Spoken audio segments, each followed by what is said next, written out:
Lord, सबको जय मसीह की हालेलुया। मेरे प्रिय भाई बहनों, परमेश्वर आप सबको बड़ी आशीष और बरकत दे और खुदा की बरकत आप सब में ठहरी रहे। हालेलुया। मेरे प्रिय भाई बहनों, मैं परमेश्वर का धन्यवाद करती हूँ कि उसने मुझे फिर से मौका दिया कि आपके रूबरू आ सकूं उसके पाक पवित्र सामर्थ्य कलाम के साथ। हालेलुया। तो मेरे प्रिय भाई बहनों, जो आज का विषय है वो केवल विश्वासियों के लिए नहीं है। जो परमेश्वर पे विश्वास नहीं भी करते, अभी तक उन्होंने परमेश्वर का टेस्ट नहीं चखा, उन्होंने वचन के बीच में से नहीं सीखा, उनके लिए भी है। क्योंकि ये परमेश्वर का वचन जो है वो जीवन बदलने वाला है। हालेलुया। और आप सब जानते हैं जो लिखत में लिख दिया गया है वो अटल है, वो पूरा होगा। हालेलुया। और कितने जन आज रेडी हैं कि उनके जीवन में भी खुशहाली आए। हालेलुया। मेरे प्रिय भाई बहनों, परमेश्वर के वचन के बीच में से चलते हैं। खुदावंद हम पर अनुग्रह करे, हम पर दया करे और अपनी पाक रूह का पैरा मेरी जुबान के ऊपर बिठाए, ताकि आप सब सुनने वाले बड़ी ग्रेस को, बड़ी हीलिंग को और बड़े छुटकारे को ले सकें। हालेलुया। क्योंकि पाक रूह के बिना हम सब अधूरे हैं। हालेलुया। मेरे प्रिय भाई बहनों, आज का जो वचन है, ए परिश्रम करने वाले लोगों, भार के नीचे दबे लोगों, मेरे पास आओ, मैं तुम्हें विश्राम दूंगा। ये किसने कहा और किन लोगों से कहा? परमेश्वर प्रभु यीशु मसीहा ने किन से कहा? जो भार के नीचे दबे हुए हैं। हालेलुया। तो अब मेरे साथ निकालिए मत्ती की अंजील, उसका 11 अध्याय और उसकी 28, 29 और 30, 28, 29 और 30 शायद मेरे साथ आप पढ़ना। हे सब परिश्रम करने वालों और बोझ से दबे हुए लोगों, मेरे पास आओ, मैं तुम्हें विश्राम दूंगा।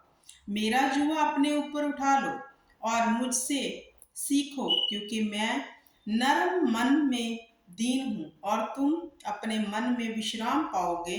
क्योंकि मेरा जुआ सहज और मेरा बोझ हल्का है। सब बोले आमीन।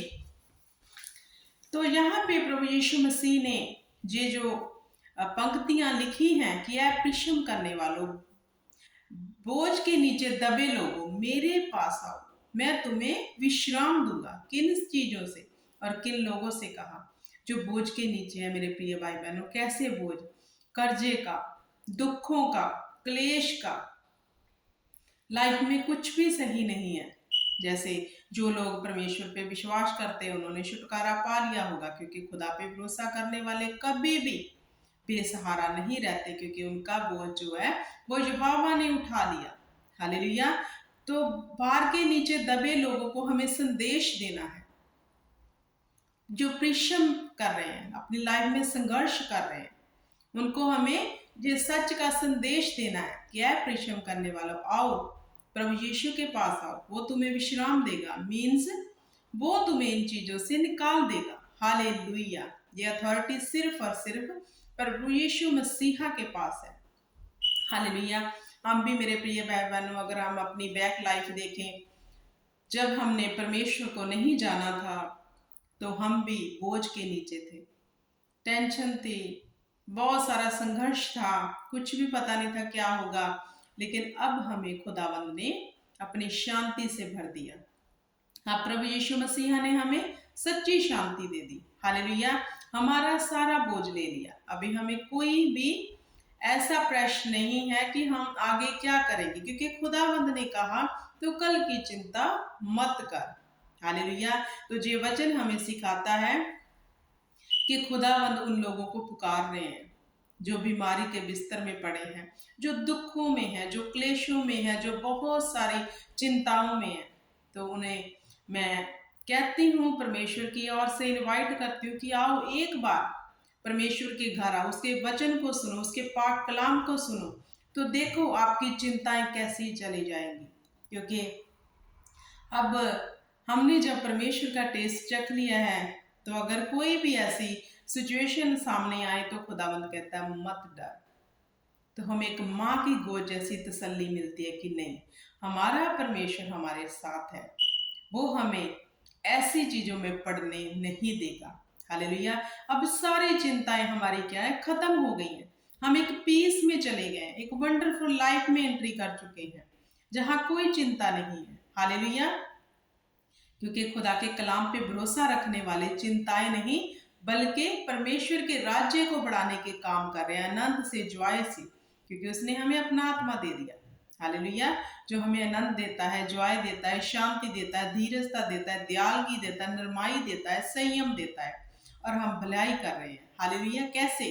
परमेश्वर के अनुग्रह से, उसकी आत्मा के द्वारा। तो अब हमारे ऊपर कोई ऐसा बार, बोझ नहीं है। तो ये वचन उन लोगों के लिए जो आज भी संघर्ष में है। हालेलुया। जो आज भी कल्पनाएं तो बहुत कर रहे हैं, कल ऐसे हो जाएगा, हम ऐसे कर लेंगे, इधर से ऐसा कोई रास्ता निकाल लेंगे कि ये सिचुएशन से निकल जाएंगे। तो उनकी कल्पनाएं व्यर्थ और व्यर्थ हैं, क्योंकि परमेश्वर के अलावा रास्ता और मार्ग तैयार करने वाला धरती पे कोई भी नहीं है। हालेलुया। जब हम सच को जानेंगे तो यही हमें स्वतंत्र करेगा। हालेलुया। तो मेरे प्रिय भाई बहनों, जो परमेश्वर को नहीं जानते वो खुदावंद को जाने। एक बार चखें इसके टेस्ट को, तो देखो कैसे आपका बोझ हमारा परमेश्वर प्रभु यीशु नासरी ले लेता है, और उसका जुआ जो मुलायम है, हल्का है। उसने हमें किसी बर्डन में नहीं रखा। उसने हमें ये नहीं कहा तू इतनी तपस्या करेगा तो तुझे ये सब चीजें मिलेंगी। नहीं, यहोवा ने कहा मैंने अपने इकलौता तुम्हारे लिए बख्श दिया है, तुम्हारी नजात के लिए। तो हमें क्या करना है? सिर्फ विश्वास करना है। विश्वास के द्वारा धर्मी जन जीवित रहता है। विश्वास के द्वारा हर चीज हमारे लिए संभव हो जाती है। हालेलुया। तो कितना इजी वे कर दिया परमेश्वर ने हम सबके लिए। हालेलुया।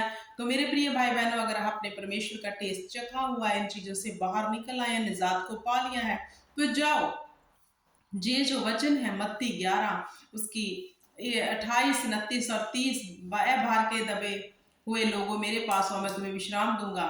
ये वचन दूसरे लोगों को जाके दो, जो आपके सामने, आपकी आंखों के सामने आपके नेबर है, रिश्तेदार है, जो अभी भी दलदल में है, उन्हें लाओ परमेश्वर के पास। उन्हें ये वचन सुनाओ कि देखो, आओ, ये जो तुम खुद अपना बोझ उठा रहे हो, चिंताओं का, कर्जे का, औलाद ना होने का, संघर्ष कर रहे हो, गरीबी से लड़ रहे हो, आओ हमारे परमेश्वर के पास, वो तुम्हें निकाल लेगा।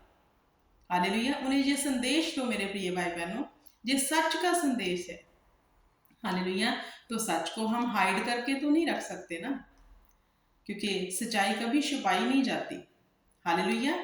तो सच का प्रचार जो होना जो है वो संभव है। हालेलुया। तो सच को सुनाने से कभी मत डरो, ये वचन उनको सुनाओ, ऐसा ना हो कि उनका लेखा तुम पर आ पड़े। अगर आपकी आंखों के सामने आपका जो नेबर है, आपके रिश्तेदार है, या फिर आपका प्रिय भाई क्यों नहीं है, वो अभी तक परमेश्वर को नहीं जान पाया और बोझ के नीचे है, तो उसका लेखा आपको देना पड़ेगा। हालेलुया। तो उन्हें बताओ। वो लोग ही बता सकेंगे जिन्होंने अपने जीवन को परमेश्वर के आगे पूर्ण रीति से समर्पित कर दिया, और उनके जीवन में सारी सिचुएशन हैंडल जो हो चुकी है। हालेलुया। क्योंकि वचन पे चलने वाले कभी भी दुखी नहीं रहते। अगर आप परमेश्वर को जान के भी दुखी हो तो क्या संदेश दोगे लोगों को जाकर? इसका मतलब आप वचन की पूर्ण तौर से आज्ञाकारी नहीं कर रहे, क्योंकि परमेश्वर भला है, वो करुणामयी है। वो ऐसा कभी नहीं अपने वचन के उल्ट करता कि उसकी आज्ञा को आप मान रहे हो तो आप बोझ के नीचे होगे। अगर आप बोझ के नीचे हो आज भी परमेश्वर को जान के भी, तो आप में कमियां हैं, पूर्ण रीति से आप आज्ञाकारी नहीं कर रहे, तो दूसरों को कैसे निकालोगे? मेरे प्रिय भाई बहनों, दूसरों को निकालने के लिए पहले खुद निकलना है हमें। हालेलुया। कि परमेश्वर का अनुग्रह उन लोगों पे हो सके जो अभी तक उन्हें जान नहीं पाए। हालेलुया। सो मेरे प्रिय भाई बहनों, इस वचन को मैं यही समाप्त करती हूँ, और उम्मीद करती हूँ कि ये वचन आपके हृदय को क्षण देगा, और आप अवश्य अपने जीवन को और दूसरों के जीवन को बदलने में लग जाओगे, क्योंकि समय नजदीक है, स्वर्ग का राज्य नजदीक आ रहा है। हालेलुया। क्योंकि परमेश्वर ने कहा खेती पक चुकी है लेकिन काटने वाले नहीं हैं, तो काटने वाले बनो। हालेलुया। मजदूर कम है, परमेश्वर ने कहा, तो मजदूर बनो। हालेलुया। कि परमेश्वर हम पे अनुग्रह कर सके। अगर मैं आपके सामने आपको वचन दे रही हूँ तो मैं एक मजदूर हूँ परमेश्वर की। हालेलुया। मेरा फर्ज है आपको जो मुझे पाकरू कहता है मैं आपको बताऊं। आगे मानना नहीं मानना वो आपकी मर्जी है, लेकिन मैं फ्री हो चुकी हूँ ये कहकर। हालेलुया। ऐसे ही आप भी परमेश्वर की आज्ञाओं में चलो और परमेश्वर के अनुग्रह को देखो। वो बड़ा महान परमेश्वर है। वो कभी नहीं चाहता कि राजाओं के राजा परमेश्वर के जो सन एंड डॉटर हैं वो गरीबी में पड़े रहे, दुखों में पड़े रहे। वो नहीं चाहता जी। हमने अपने खुद के नेचर से ही चीजें अपने ऊपर ली हुई है। हालेलुया। जाओ और परमेश्वर का प्रचार करो कि सच का प्रचार होना बहुत जरूरी है, ताकि वो भी निकल सके जो बोझ के नीचे हैं। हालेलुया। परमेश्वर आप सब पे बड़ा अनुग्रह करे, बड़ी दया करे, कृपा करे, और आपका घराना जो है प्रभु यीशु के नाम से जाना जाए। जी मेरी दुआ है आप सबके लिए। हालेलुया। Praise the Lord.